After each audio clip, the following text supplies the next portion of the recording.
Arriving at Amanjiwu is absolutely spectacular. It's like a sort of golden temple from another world. The staff welcomed us with open arms, and Bibi was instantly cradled by her new nanny Isa. The pure and mysterious tones of the Javanese gamelan creates the gentle soundtrack to this priceless setting. While dining at the hotel, in such a magical environment is sublime. The lighting in the atrium at night is romantically alluring, and by day you can marvel at the surrounding view.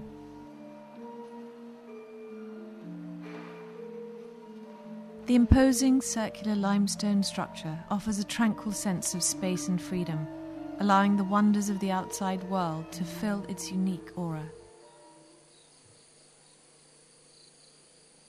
I loved our Borobudur pool suite. The 4-pillared bed raised on a creamy terrazzo plinth and sprinkled with scented cream and scarlet roses and petals felt quite heavenly. The use of local materials here, from Sungai wooden screens to coconut wood and rattan furniture, is not only stylish, it's stunning with it. My breath was taken away at dawn when I opened my bedroom shutters. It was just so beautiful and so peaceful. To my left was Mount Sumbing standing perfectly proud, while through the pristine thatched bale I spotted Borobudur, a hazy, jagged hill-like shape shimmering on the horizon. The sound of the jungle cacophony was exhilarating. While breakfast here, beside our pool, underneath the perfect bale, with all the batik, to that view, beside our sparkling pool, was magical.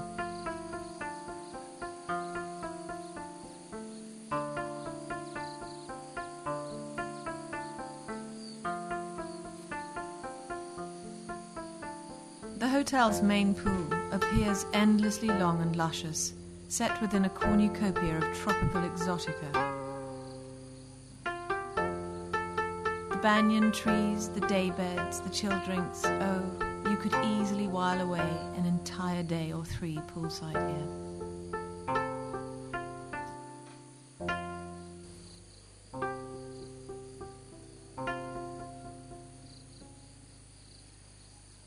Borobudur is the Buddhist view of the cosmos in stone, and symbolizes in stories the ascent from ignorance and therefore misery to the ultimate state of liberation, enlightenment.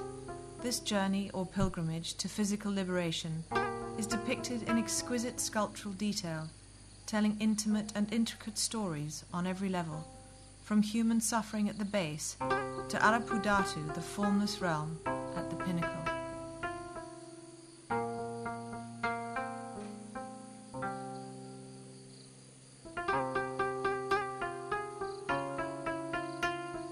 At the upper level, many of the Buddha images remain concealed within the stupas, as completion is almost there, while the large stupa at the pinnacle is thought-provokingly empty.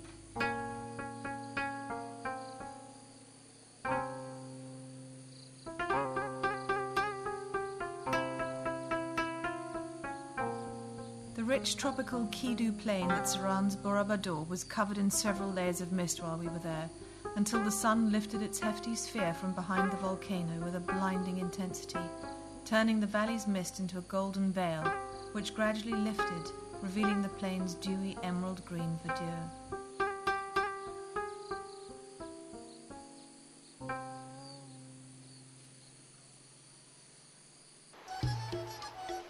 After our remarkable but all too brief spiritual journey up Borobudur, we went for a picnic breakfast where I met up with Bibi and Isa. It was laid out in front of the colliding of 2 rivers on the edge of a steep gorge, surrounded by swathes of jungle foliage. We felt totally spoiled.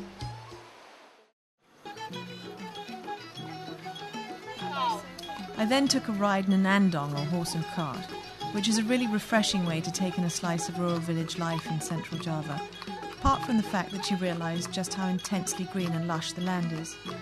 The bumps along the way meant that a massage back at Amanjiwu with the revered Dukun Paktajo was in order.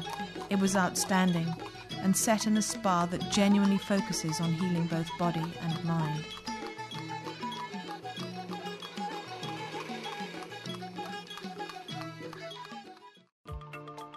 art has, for many centuries, run deep within Java's soul and throughout Indonesia. There's an enormous amount of talent and respect worldwide for Indonesia's art scene, and a visit to Pak Wadayat's private art museum is a great testament to this. A professor of art himself, he prides himself on his exclusive collection. Besides, a personal tour is not only informative, it's a lot of fun, with plenty of laughs.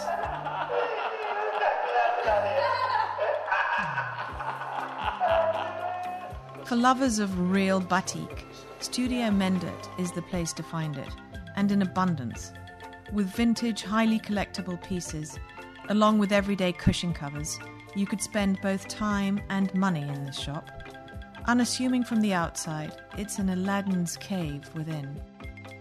However, the shop and museum at Amanjiwu had much of the same stock, as well as beautiful pieces of locally handcrafted jewellery, and all very competitively priced.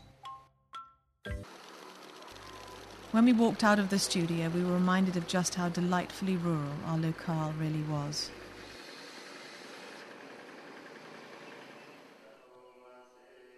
On our final night, we visited the Buddhist monastery in Mendet with Bibi. Only 10 minutes from the hotel, the timing of our visit felt serendipitous. The monks were extremely warm and welcoming, and even halted their evening prayers to offer Bibi a personal blessing. It was a spontaneous and golden moment that will no doubt stay with us a lifetime.